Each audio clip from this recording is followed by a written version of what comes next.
It seems like you are putting a lot of weight on the communication between the teacher and the student, that there is something happening there. Yes. Rather than the teacher being perfect and then pouring their wisdom into. Very good. Very good. It isn't that you go to a teacher and they pour all their bounty into you and you just say, thank you, big teacher, I'm so little. The same with the trainee and the trainer. The trainee does not have nothing and the trainer does not have everything. It's a communication between two organisms. And the teacher is a guide, a support.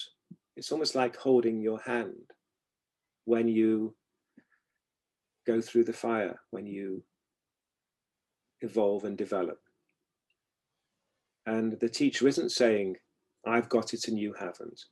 The teacher is saying, you're okay, because I'm okay. And by me affirming that you are really okay, and that you don't have to try and push and strive and effort, that may be the magic ingredient. And let's really look at this. Let's really look at this. What was Alexander's, one of his greatest discoveries is the universality of end gaining, of striving for results. So if that is true, and I haven't come across too many Alexander teachers that don't accept the principle of the toxicity of end gaining, the problematics of end gaining, if that is one of the major problematics, then the solution isn't to use that same trying mind to send messages or to berate yourself for not being good enough and try harder to be even better. It's to cultivate and soften the end gaining mind, to prevent it from being overly dominating all the time. And when you soften the end gaining mind, the striving, efforting, pushing mind, you have the allowing mind, the quieter mind, the accepting, non-judging mind. And who knows, maybe that is what frees up next. Maybe that is what the magic ingredient of what we're doing. Rather than thinking about some ideal postural shape that we have to impose on ourselves with these rather efforting directions. Maybe we've missed the point a little bit. And when we stop the overly trying mind, the right thing will do itself and we can recalibrate. So you see end gaining as a frame of mind rather than doing something? I see end gaining as a universal attribute that one day you will never wake up without end gaining as part of the personality, that we have a tendency of striving and efforting after results, after goals. Mm-hmm. The idea isn't to not have goals. That's bonkers. Mm-hmm. Alexander wasn't interested in saying, don't have ambitions, don't have goals, don't have strategies, don't have plans. He was interested in the way that we achieve them, that can actually interfere with the arrival at the destination. So what do we mean by end gaining? End gaining is when something happens. Say, for instance, I want to give a good after dinner speech and I want to be very impressive. And I puff my chest out and I effort myself and I really try and speak to the audience with my bigness and my effort and my passion. Number one, I'll probably freeze up in my throat. Number two, I'll probably give myself a neck ache and a stiff shoulder. And number three, it'll interfere with the quality of my delivery. So the Alexander technique says, end gaining is there, but can it be held? Can it be neutralized? Can it be held back from dominance? In Alexander words, we'd say, can it be inhibited? Can it be embraced, not squashed or surgically removed? Can we develop a way of being with the demand to enthuse and to perform without disturbing ourselves? Can we hold on to the possibility that the mind doesn't have to go off into an adrenal response, into flight, fight, into drama, into speed? Can we learn to stay back and to be kind to ourselves and have something in reserve? Can we remain okay within our flesh, to remain embodied, to remain with our feet on the ground, when everything around us is conspiring to throw us off our center? That's the essence of the Alexander world. That's the real essence of the work. What capacity we can evolve at these critical moments when life usually throws us out of balance.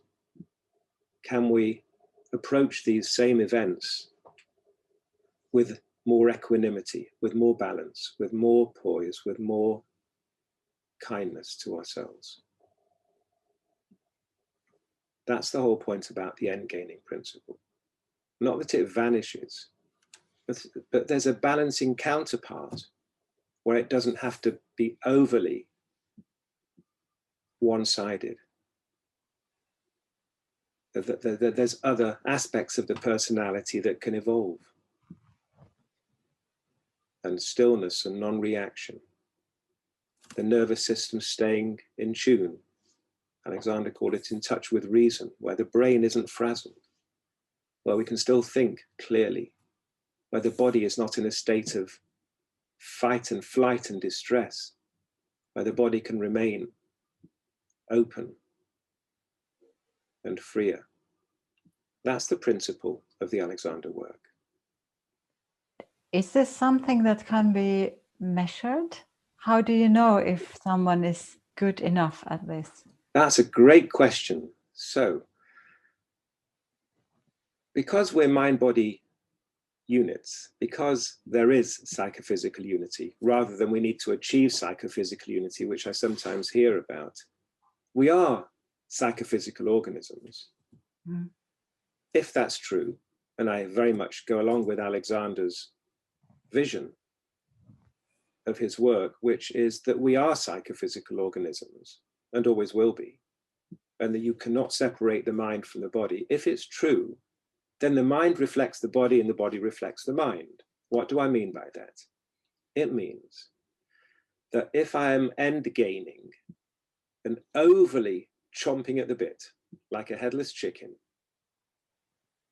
it is manifest within my body, and you can observe it. So how would you observe if I'm end gaining and disturbing myself in this conversation?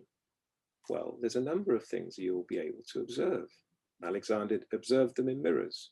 He observed that the neck was getting rather rigid, that the head was creeping back and down into the spine, that he was lifting up his chest, constricting his breath, his back was shortening and narrowing. So on a postural side, it's quite visible if I'm in a state of reactivity. That's quite clear. That's quite clear. Mm. The misunderstanding is that I actually have to somehow change the body in order to work through that problem. Yeah. That's another question. But it's visible. You know, there is a barometer. What else is a barometer if I'm not able to stay back within myself and I get overly reactive and disturbed? Well, the other barometer would be, another barometer would be the voice. And you know that very well. The voice would give evidence of my disturbance. And we know that when we're in the company of someone who's rather upset and distressed. Mm. We'll hear the tone of voice demonstrating that something within the soul is not okay. Clear? Mm-hmm. What else is evidence about whether I'm in a good zone or not? Another evidence would be movement, the quality of my movement. If I'm a rather clumsy dancer and I'm frightened of being able to remember my moves, you'll see a rather awkward, jerky dancer. I will move and sit and stand with jolts and pushes and pulls and efforts, lack of grace. There may be other barometers as well that you can sense about a person's being. Sometimes you walk into a room and there's a funny atmosphere.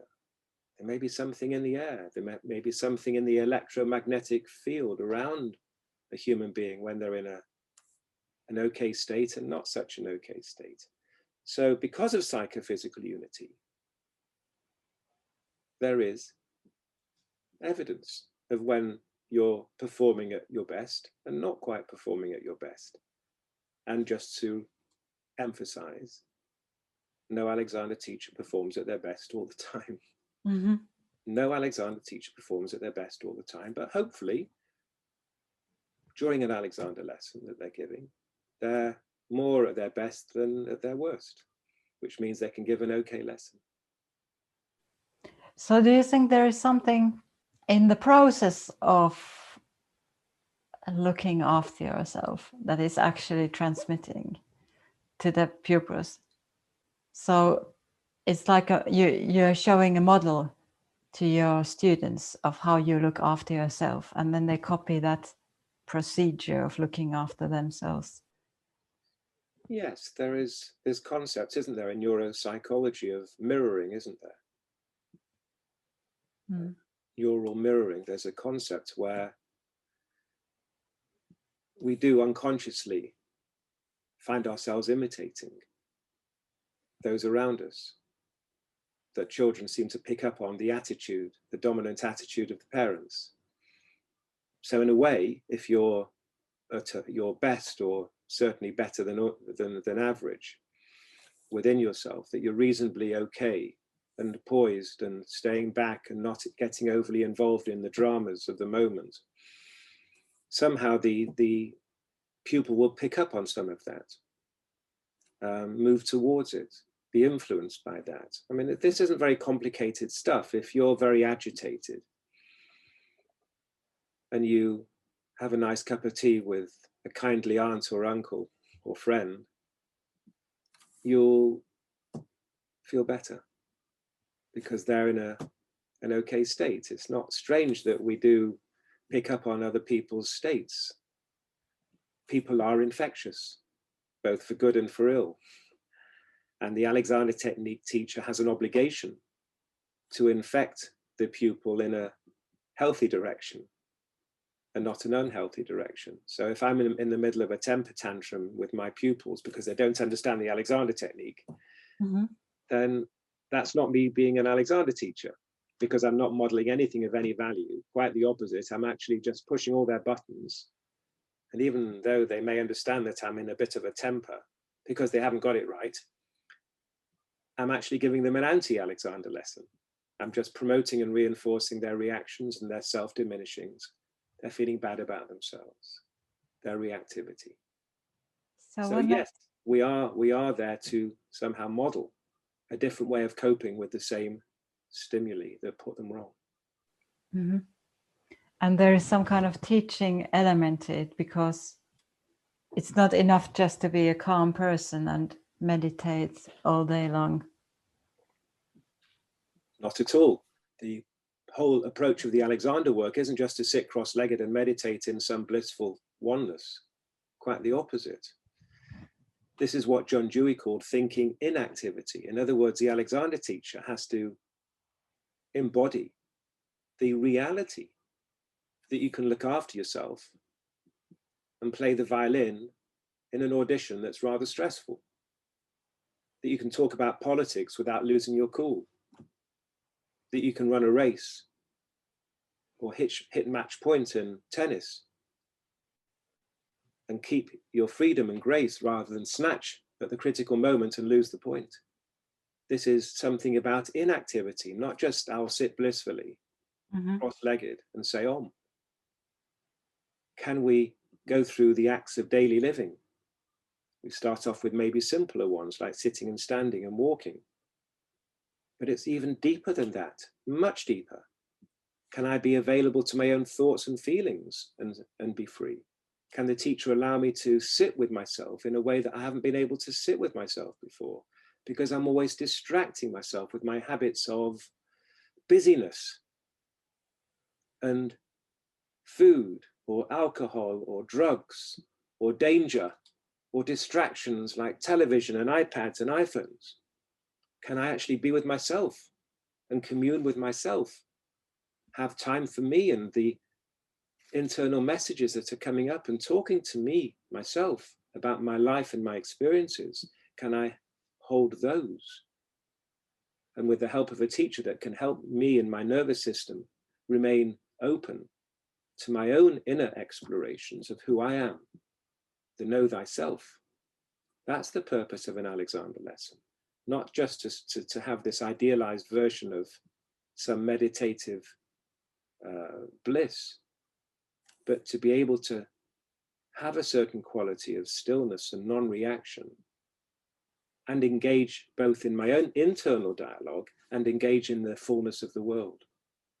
The internal stimuli and the external stimuli, as Alexander put it. So now you're talking about managing with the help of a teacher, but what about the teachers themselves? Well, in a way, if you are going to set yourself up and say that you're a teacher, then you have to be able to deliver the goods that mean you want to be able to be with the pupil while they're going through their stimuli. If the teacher is getting all frantic and frozen and terrified and fixed when the pupil is sitting and standing and moving and talking about their struggles at work, then there's no modeling, there's no evolution, there's no new experience. So the teacher does have to be able to supply a different experience to the norm, a different experience to the hugely habitual pattern of pupils bringing through the door. And so in order for the teacher to be able to hold the space for the pupil to have a different experience, the teacher has to have evolved within themselves sufficient, again, not perfect, but sufficient capacities for what we call inhibition, non-reaction, for their own internal stimuli, in order to be present and available to deliver that communication to the pupil in this interaction. It's not that the pupil's got nothing and the teacher's got everything. It's like working together, but the teacher will be maybe just a little bit further evolved in terms of playing the game. They've explored it a little bit further. They've developed capacities for a longer period of time. And so the pupil can piggyback on the teacher's use of self. And then it's repeated and explored and repeated and explored over many, many sessions. And the pupil develops this capacity within themselves. The pupil develops this capacity deep within themselves as a result of this constant communication from teacher to pupil, this interaction, this organic interaction. Something evolves within the pupil. Mm-hmm. And you said that something evolves in yourself when you are teaching, that you're still learning. Forever. Yeah. And sometimes there will be places I won't be able to go. Uh-huh. There's some traumas I won't be able to fully embrace and sit with. Maybe there'll be a certain darker side of myself I won't be able to go to. That there'll be some unfinished business. That there'll be some buttons that will be pushed within myself that I won't be able to prevent myself reacting to in a habitual pattern of distraction and distortion. Of course, there will be. There's always unfinished business. You know, we are all broken. We are all human, and there's no such thing as a perfected soul. And so the teacher is while they're working, also becoming more embodied, more able to sit with themselves, but to a limit. And we have our limits. Mm-hmm. We have our own limits based on our own struggles, our own traumas, our own histories. And often we've been drawn to Alexander because we want to heal, but the idea of total healing is a myth. But the fact that we're actually engaged in a process of being more open to ourselves, of doing the heart surgery, means that we'll be able to be there with another person who is exploring a similar manifestation of a problem. Mm-hmm. And in fact, the parallel is the deeper you go in terms of your own ability to not react to your own internal stimuli and external stimuli, the more you'll be able to hold the hand of your pupil while they're going through their process. So it's a relational event. It's a togetherness event. It's an event of, I'm with you while you're coping with everyday life events. I'm with you while you're talking or feeling or thinking. I'm with you while you're moving. I keep my hands on you while you're performing, reciting, singing, playing the piano. I'm with you while I help you not react in a way that you used to react without the support of my own psychophysical condition. Is that also because if I'm helping a violinist with an audition, I know that I'm not going to that audition, so I can be more calm. And then I can support them from there. You can't support them in the audition. I wouldn't, if I would have to be do an audition and at the same time support somebody else, it wouldn't be so easy. That's right. So when they're terrified and coming to you, and they always get stage fright, and whenever they have an audition, they break down and freeze, and they come to you, what you're doing with them in the artificial event that we call an Alexander lesson is to take them through a whole series of procedures and artificial events where they build up within themselves, through your condition of support, the inhibition of reaction, that you're supporting them be more able to face the monster of fear of failure and desire to succeed, that you're more able to help them sit with the reality of, they're going to hate me at the audition, I'm going to fail miserably, and I'm terrified of being rejected.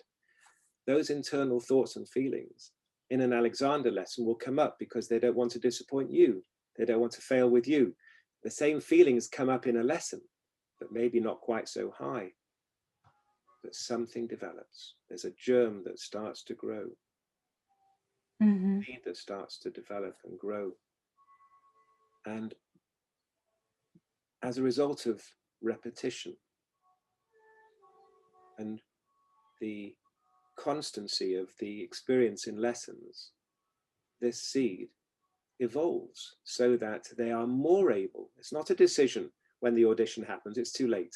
But the work they do with you will have helped them evolve the seed so that when the audition happens, they're more able to tolerate the terrors of rejection, the terrors of getting it wrong, the terrors of failure, of being caught out, the terrors of the audition, because those aspects of their soul are also present in an Alexander lesson with you, and they experience a different reaction.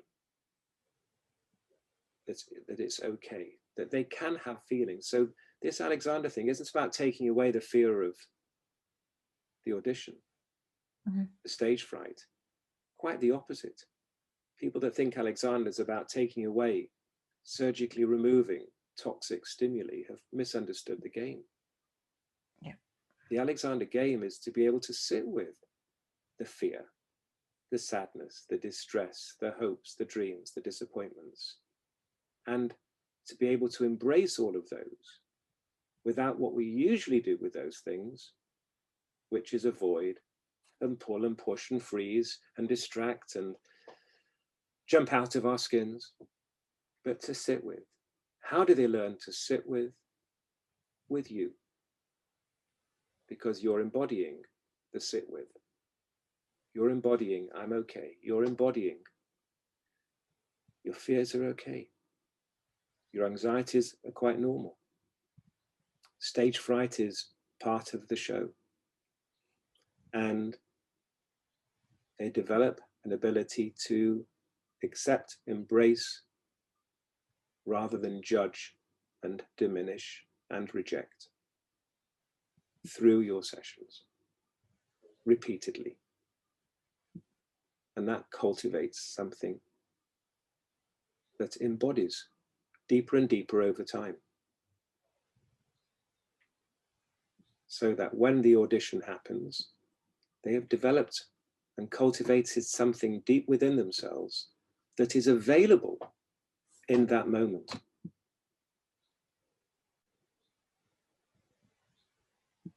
It may throw them for the next few months or years. They may always have an element that throws them off key. Maybe not for half an hour, but maybe just for a few seconds or minutes. And their recovery will be quicker as a result of the work they've done with you. You don't need to be overly perfectionist about this. Any support in that direction is a benefit. You don't want to be overly idealistic about, I'm going to get rid of your stage fright and your terror. No, that's not your job. Your job is to help them sit with and be with their terror and fright, literally, to such a great extent. Thank you for allowing me to interview you. And I think this will be very helpful for Alexander teachers and students who want to go a little bit deeper into learning the technique. Thanks for inviting me, Aino. And we'll do another one sometime. Yes. Let's do another one. All the best. Bye for now. Thank you. Bye-bye.